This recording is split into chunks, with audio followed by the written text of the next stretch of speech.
Okay, some home workout squat variations for you guys.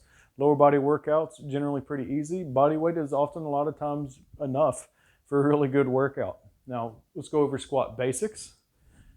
Feet shoulder width apart for a normal squat. When you go down, you want to try and keep your chest up, nice and vertical as much as possible. And a big way to do that is to allow your knees to go out instead of having your toes point forward and knees point forward. If you just angle your toes out a little bit, allow your knees to spread, your hips to open up, you can actually stay upright a whole lot easier, less stress on your back, normally less stress on your knees as well, because you're not leaned over this way. Try and keep your heels on the ground. A little side profile action for you. If you allow your knees to spread just a little bit, you can stay upright as opposed to like this, where your hips end up being forced to go back farther than normal, or farther than they should. Turn the toes out, knees go out, you can see the hips come forward. Now, one of the tricky things to do with this is if body weight isn't enough, if you're already doing 15, 20 squats, you can do up to 100. You can find a way to make this enough. But if you really want some added intensity, the best way to do that is to go into jump squats, if you're healthy enough to do this. If you can't do a body weight squat without your knees doing this, you really don't want to add extra intensity, just stick to the body weight. So a jump squat is just going down, going up, and then reversing, just like that. Now, what that does is, with the help of gravity, of course, it adds an eccentric load, which means the amount of force you're having to absorb on the way down as the muscles are lengthening, and then you have to overcome that force with your muscle output, with contraction. Now, with that added force, you get a much heavier load and a lot more stress on the muscle for progress.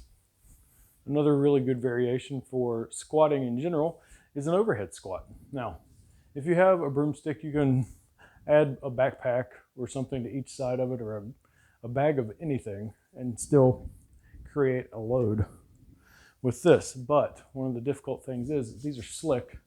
This has an edge on it that might help things stop from sliding off.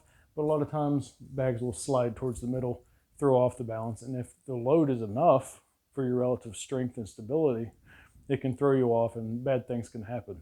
That's not usually how I really want to load things. But if you use a broomstick, this is also pitchfork friendly if you live in the barn, overhead. And what this does is it actually stresses your posture strength much more. So the same thing, knees go out, posture stays up, balance on the feet is relatively even in the middle of the foot, just like this. And staying upright. Another great way to load these squats at home is using common household things.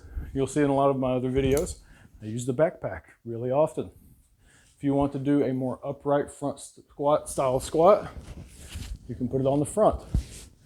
You can also put it on the back, but it does make you kind of want to lean over more. The big thing to help remedy that is take the straps and tighten them down really good. Basically as tight as they'll go. That keeps the backpack higher up on the back, and you don't have to lean over as far.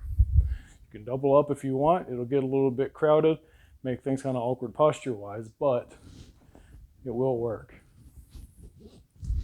Of course, the classic version of adding additional resistance to your squats is this. Here, buddy. Come on.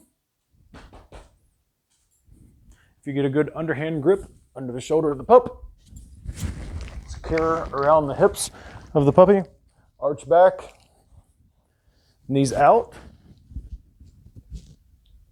hips below knees, just like that. You have a squatted puppy. Thank you.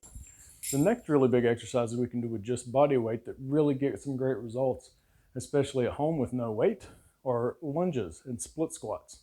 The mechanics of these are very, very similar, and the way I suggest to do them is actually stepping backwards instead of forwards.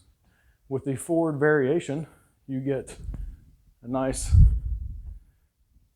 effect on the quadriceps, but it's also very stressful on the knees because you get a lot of shearing forces on the knee joint, and if you have tight quads, that patellar tendonitis might start getting aggravated.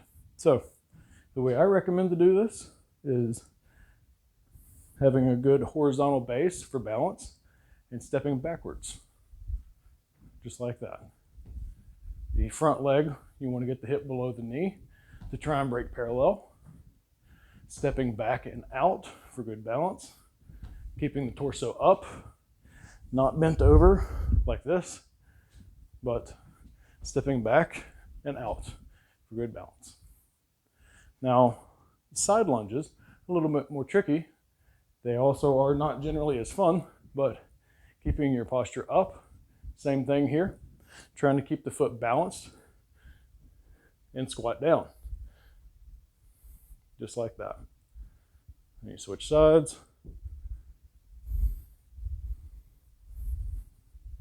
This is a great movement to help keep your mobility as well. That's one of the main reasons that I prescribe it in workouts in general, weighted or not. It's just a great movement.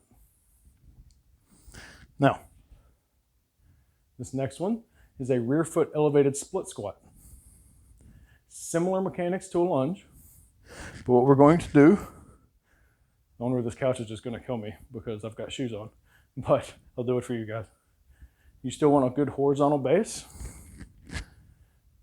Toe is on the bench where you can have your ankle if it hurts your foot a little bit.